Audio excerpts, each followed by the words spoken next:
नमस्कार दोस्तों, देखिए रेलवे ग्रुप डी 2025 वैकेंसी आ चुका है। इसका फॉर्म भी फिलअप होना शुरू हो चुका है। अगर आप भी इस फॉर्म को जो है भरने जा रहे हैं तो सावधान हो जाइए। अगर आपके पास ये 5 डॉक्यूमेंट नहीं है या इस 5 में से कोई भी एक डॉक्यूमेंट नहीं है तो आप इस फॉर्म को मत भरिएगा, नहीं तो 100% आपका फॉर्म रिजेक्ट होगा। अब देखिए ये 5 डॉक्यूमेंट कौन-कौन से हैं जिसको आपको पहले बनवाना है तभी इस फॉर्म को भरना है। आज की वीडियो में डिटेल में हम आपको समझाए हैं, तो वीडियो को शुरू से लेकर अंत तक देखिएगा। लास्ट वाला जो डॉक्यूमेंट है वो 100% सभी के पास होना जरूरी है। तो वीडियो का अंत वाला जो पार्ट 100% आपके लिए इम्पोर्टेंट होगा, तो उसको जरूर देखिएगा। अब देखिए थोड़ा सा इम्पोर्टेंट डेट को जान लीजिए। इम्पोर्टेंट डेट यह है कि आपका जो फॉर्म जो है उसका नोटिस जो है वो 8/12 को जो है यहाँ पे बता दिया गया था। और नोटिस पब्लिश जो कर दिया गया, नोटिफिकेशन जो है रेलवे ग्रुप डी 2025 का, वो 22/1/2025 को जो है पब्लिश किया गया था।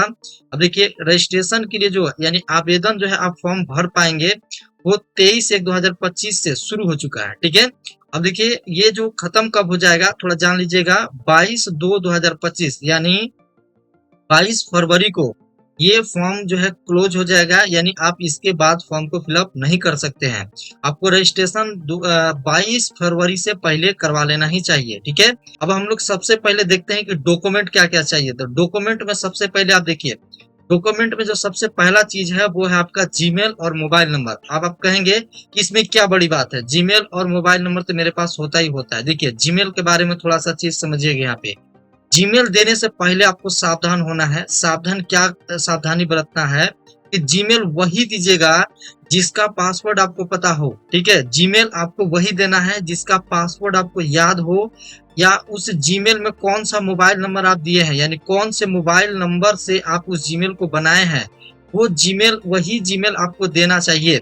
अगर आप ऐसा नहीं करते हैं तो ये भी जान लीजिए, अगर आप ऐसा नहीं करते हैं बाद में आप अभी तो जीमेल देके फॉर्म भर दीजिएगा, लेकिन बाद में जब आप जीमेल कभी मान के चलिए आप एग्जाम क्वालिफाई कीजिएगा, फिर जीमेल का पासवर्ड आपको याद ही नहीं रहेगा। बहुत सारी चीज डॉक्यूमेंट आपका जीमेल पे ही भेजा जाएगा, क्योंकि रेलवे के पास जो कम्युनिकेशन करने का रहेगा आपके पास जीमेल और यही मोबाइल नंबर ही रहेगा। तो अगर आपके पास किसी प्रकार का नोटिस आपको रेलवे के देना रहे या कोई भी प्रकार का इंफॉर्मेशन आपको देना रहे तो रेलवे जो है आपको जीमेल के माध्यम से और मोबाइल के माध्यम से ही देगा। तो इस बात को जो है आप एकदम बिल्कुल जो है ठीक कर लीजिएगा। जीमेल अगर नहीं है, मान के चलिए कि जीमेल में आपका मोबाइल नंबर आपको पता ही नहीं है कि कौन सा है, उस केस में आपको नया जीमेल बना ही लेना चाहिए, तभी आपको जिस फॉर्म को भरिएगा। ये मेरा सलाह रहेगा। दूसरा है मोबाइल नंबर। मोबाइल नंबर आपको वही मोबाइल नंबर देना है जो कि रेगुलर आप यूज करते हैं। अब देखिए बहुत सारे लोग ऐसे होते हैं कि परमानेंट एक नंबर रहता है उसमें रिचार्ज ही नहीं करवाते हैं, साइड से एक नंबर रखते हैं उसमें रिचार्ज करवा के काम चलाते हैं। तो वैसा जो है नंबर मत दीजिएगा। जो नंबर आप यूज कर रहे हैं ना वही नंबर दीजिएगा, क्योंकि एक तो आप इसमें ओटीपी आपको उसी समय लगेगा, वो जीमेल में भी आपको ओटीपी भेजा जाएगा, मोबाइल में भी ओटीपी भेजा जाएगा जब आप फॉर्म फिलअप करेंगे। और दूसरा चीज ये है कि अगर आपके पास रिचार्ज ही नहीं रहेगा, कोई किसी प्रकार का इंफॉर्मेशन निकलता है तो आपको पता ही नहीं चलेगा। बहुत सारे लोग ऐसा गलती करते हैं कि जो आपका घर का पापा का नंबर या किसी का जो नंबर होता है वो दे देते हैं, बाद में समस्या हो जाता है। तो पहले ही आपको हम सतर्क कर रहे हैं, इस तरह का गलती नहीं कीजिएगा। ये आपका पहला नंबर डॉक्यूमेंट था। दूसरा देखिए आधार कार्ड। दूसरा इंपॉर्टेंट है आपका यहाँ पे आधार कार्ड। आधार कार्ड में क्या कुछ आपको जो है या इसमें जो है समझना है, क्या कुछ आपको जो है पहले से ही बना के रखना है, इसमें थोड़ा समझिएगा कि आधार कार्ड में सबसे पहला जो चीज आपको करवाना है कि आधार में अपना मोबाइल नंबर लिंक करवा लेना है। आप कहेंगे कि देखिए बिना लिंक का भी होगा, बिल्कुल नहीं होगा।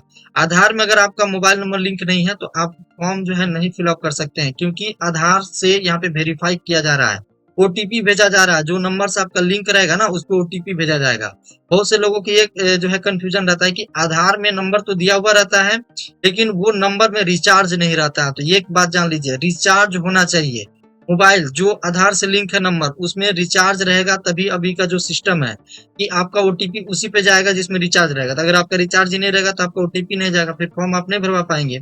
तो पहले में ही आपको जो है, ये चीज करवा लेना पहले से ही कि आधार में मोबाइल नंबर लिंक करवा लेना है और उस नंबर को भी साथ में लेके जाना है। ठीक है, दूसरा बड़ी बात समझिएगा। दूसरा यहाँ पे आधार कार्ड में जो आपका नाम है, जो आपका पिताजी का नाम है, वो मैट्रिक के मार्कशीट में सेम टू सेम होना चाहिए। बिल्कुल एक भी अक्षर का अंतर नहीं होना चाहिए। ऐसा अगर होता है तो आपका रिजल्ट भी हो जाएगा ना, फिर भी आपका जो है दिक्कत होगा, आगे चल के आपको जो है बहुत परेशानी का सामना करना पड़ सकता है। तो आप आधार कार्ड का एक एक चीज मैच कीजिएगा मैट्रिक के मार्कशीट से। आपका जैसे नाम हो गया, आपका पिताजी का नाम हो गया, ये 2 चीज़ एकदम मेन है, इसको आप मैच कीजिएगा। और आपका डेट ऑफ बर्थ जो आधार में है वही जो है आपका जो मैट्रिक के जो है जो प्रमाण पत्र में है वही आपका आधार कार्ड में होना चाहिए। अगर ऐसा नहीं है तो अभी तुरंत इसको जो है सुधार करवाइए, अभी भी समय है। आपका 22 फरवरी तक आपका ये है, अभी से कीजिएगा तो हो जाएगा, ठीक है। ये बात आपको एकदम ध्यान रखना है, ठीक है। अब देखिए अगला पॉइंट इसमें बहुत इंपॉर्टेंट है कि आधार में जो नंबर लिंक किए हैं उसमें आपको जो है रिचार्ज वगैरह करवा के रखना है, ताकि ओटीपी वगैरह आए तो उस समय आपको दिक्कत ना हो, ठीक है। ये आपका दूसरा हो गया। तीसरा नंबर में देखिए, तीसरा नंबर जो इम्पोर्टेंट डॉक्यूमेंट है वो है आपका जाति प्रमाण पत्र। अब देखिए समझिएगा, जाति प्रमाण पत्र जो होगा वो आपका 1 साल के अंदर का बना हुआ है ना, तभी आप उस जाति को दीजिएगा, नहीं तो आप नया से बना के दीजिएगा, अभी बहुत समय है, ठीक है। देखिए अब ऐसा इसलिए क्योंकि रेलवेज भी का जो नोटिफिकेशन में भी कहा गया कि लेटेस्ट ही जाति देना है। अब बहुत सारे लोग कहेंगे कि हम पहले से डीएम लेवल का बना के रखे हैं, एसडीएम लेवल का बना के रखे हैं, 2 साल पहले का, वो चलेगा? नहीं चलेगा भाई। आप नया बना के दीजिए, उसमें बिल्कुल एकदम न्यू 1 साल के अंदर का है। यानी अभी जो है जनवरी जो है चल रहा है ना, जनवरी चल रहा है, तो आपको जो है अप्रैल 2025 तक आपका बना हुआ है ना, 2024 तक, तो आप उसको जो है दे सकते हैं। अगर उसके बाद उससे पहले का बना हुआ है तो आप ना ही दीजिएगा तो बहुत बढ़िया रहेगा, ठीक है। तो आप जाति को जहां तक कोशिश कीजिएगा कि करेंट ही दें, ठीक है। अब जाति देखिए, एससी एसटी के लिए जो है, अगर आप नॉर्मल जाति जो स्टेट में बनता है आपका वो भी जाती है तो आप चलेगा, उसको डीएम लेवल का बना के आप दे दीजिएगा, ठीक है। अब देखिए मेन समस्या ओबीसी वालों के लिए, ओबीसी वाले ध्यान रखेंगे, ओबीसी में आपको एनसीएल ही देना है, आपको एनसीएल सर्टिफिकेट देना ही देना है। एनसीएल सर्टिफिकेट नहीं देंगे तो आपको जो है ओबीसी के अंतर्गत लाभ नहीं मिलेगा, नहीं तो फिर आपको जनरल में काउंट किया जाएगा, फिर आपका कोई फायदा नहीं होगा, फिर आप जो है जनरल से ही फॉर्म फिलअप कीजिएगा, ठीक है। तो एनसीएल सर्टिफिकेट कैसे बनाना है आपका जो है, कैसे आप उसको आप बना पाएंगे, उस पे हम पहले ही एक वीडियो बना के दे दिए हैं आपको, डिस्क्रिप्शन में लिंक है, जाकर देख लीजिएगा अगर किन्हीं का नहीं बना हुआ है तो। एनसीएल सर्टिफिकेट भी आपका 1 साल के अंदर का ही बना हुआ होना चाहिए, ये बात याद रखेंगे। और एनसीएल सर्टिफिकेट, अब देखिए ओबीसी बिहार की बात करें तो इसमें आता है बीसी वन एक होते हैं और एक होता है बीसी 2।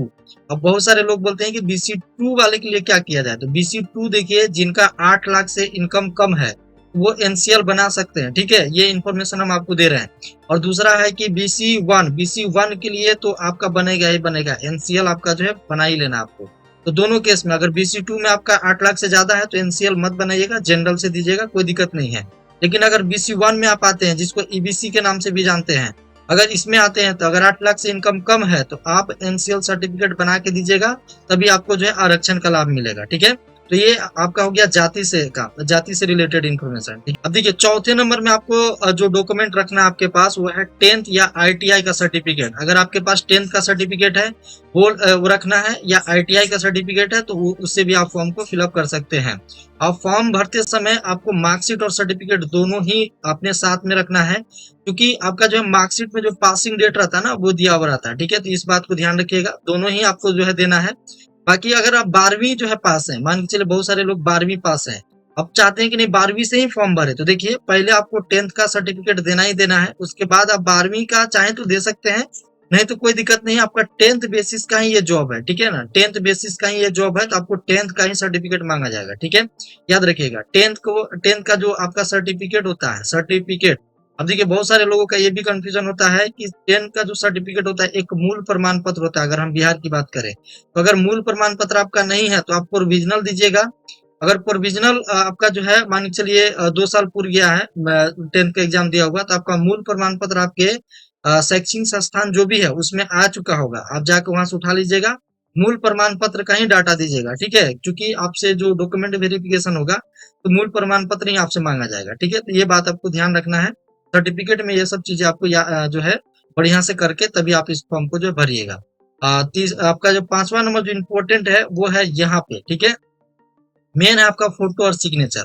इसमें बहुत सारे लोगों का जो फॉर्म रिजेक्ट होता है, ठीक है। इसमें देखिए क्या बात, कौन कौन से बात ध्यान रखना आपको। देखिए इसमें सबसे पहले अगर आप जो फोटो खिंचवाते हैं तो व्हाइट बैकग्राउंड में ही खिंचवाइएगा, पीछे जो बैकग्राउंड रहेगा व्हाइट, जैसा कि आप देख रहे हैं यहाँ पे, और आप स्पष्ट फोटो होना चाहिए। ये देख रहे हैं ना कितना क्लियर है, यहाँ पे देख रहे हैं, ये बिल्कुल एकदम क्लियर होना चाहिए। ये दोनों कान जो दिख रहे हैं ना, ये दोनों कान आपका जो है बराबर दिखना चाहिए, एकदम बिल्कुल स्पष्ट होना चाहिए, फ्रेश होना चाहिए। अगर आप चश्मा पहनते हैं तो चश्मा का देखिए क्लियरनेस एकदम बिल्कुल इस तरह से होना चाहिए, इसमें कोई शेडो नहीं होना चाहिए। यहाँ पे होता है ना बहुत सारे जो है साइबर कैफे पे फोटो निकलवाते हैं, कहीं से शेडो रहता है इस तरह से, वो नहीं चलेगा। बिल्कुल स्पष्ट होना चाहिए, एकदम फ्रेश होना चाहिए। ये जैसे देख रहे हैं इसी तरह से आप जो पासपोर्ट साइज फोटो दीजिएगा व्हाइट बैकग्राउंड के साथ, ठीक है। सिग्नेचर सिग्नेचर इस तरह से व्हाइट बैकग्राउंड में रहेगा आपका, ब्लू और ब्लैक पेन दोनों से ही कर सकते हैं। कंडीशन यही है कि व्हाइट बैकग्राउंड में होना चाहिए। किसा होना चाहिए? व्हाइट बैकग्राउंड में होना चाहिए। ध्यान रखिएगा, फोटो सेल्फी नहीं लेंगे। मोबाइल से जो फोटो खींच लेते हैं सेल्फी, कोई स्टाइलिश, कोई इधर मुंह करके फोटो कर रहा, कोई उधर मुंह करके, बिल्कुल नहीं चलेगा भाई। आप जो है इस फॉर्म में भर भी दीजिएगा, फॉर्म रिजेक्ट होगा। तो आप पहले ही हम समझा रहे हैं, इस तरह से आप गलती नहीं करेंगे। स्पष्ट फोटो दीजिएगा। ये जो फॉर्मेट हम आपको दिखा रहे हैं ना, इसी तरह का एकदम बिल्कुल स्पष्ट फोटो अपलोड करना है। बाकी साइज वगैरह जो भी है, एक जो है वीडियो बना दिए हम आपके लिए, फॉर्म किस तरह से आप फिलअप करेंगे, साइज वगैरह कैसे उसको करेंगे, अलग से एक वीडियो बना हुआ है। दोनों का ही लिंक नीचे डिस्क्रिप्शन में है, जाकर देख लीजिएगा अगर खुद से ही फॉर्म भर रहे हैं तो, ठीक है। अगर आपको कोई भी दिक्कत हो रहा है, मोबाइल से अगर भरने में कोई भी समस्या है, पहले कभी फॉर्म नहीं भरे हैं, तो हम आपको रिकमेंड करेंगे साइबर कैफे से ही फॉर्म भराएं। क्योंकि मोबाइल से अगर आप फॉर्म भरेंगे, पहले कभी नहीं भरे हैं, तो आपसे गलती होना निश्चित है। बहुत सारा डिटेल है, आप मोबाइल में करेंगे गलती हो जाएगा, फिर आपका लाइफ खराब हो जाएगा, ठीक है। तो ऐसा गलती मत कीजिएगा बिल्कुल। अगर आप जो है असमर्थ हैं, अगर फॉर्म जो है नहीं भर पा रहे हैं, तो साइबर कैफे से भरवा लीजिएगा। बाकी अगर खुद से आप फॉर्म भरे हुए हैं, पहले से बहुत सारे फॉर्म आप फिलअप करते हुए आ रहे हैं, तो बिल्कुल वीडियो को देख के आराम से जो है फॉर्म फिलअप कर लीजिएगा, ठीक है। तो ये 5 डॉक्यूमेंट था जिसे आपको जो है बढ़िया से बना लेना है, तभी आप इस फॉर्म को जो है भरिएगा, तो आपका गलती होने का संभावना बिल्कुल नहीं रहेगा। अगर इन जो भी डॉक्यूमेंट हम आपको बताएं, इसमें से कोई भी डॉक्यूमेंट अगर आपके पास नहीं है, तो पहले डॉक्यूमेंट बनाइएगा। अभी भी समय है, पहले ही वीडियो हम बना के आपको इन्फॉर्म दे दिए हैं।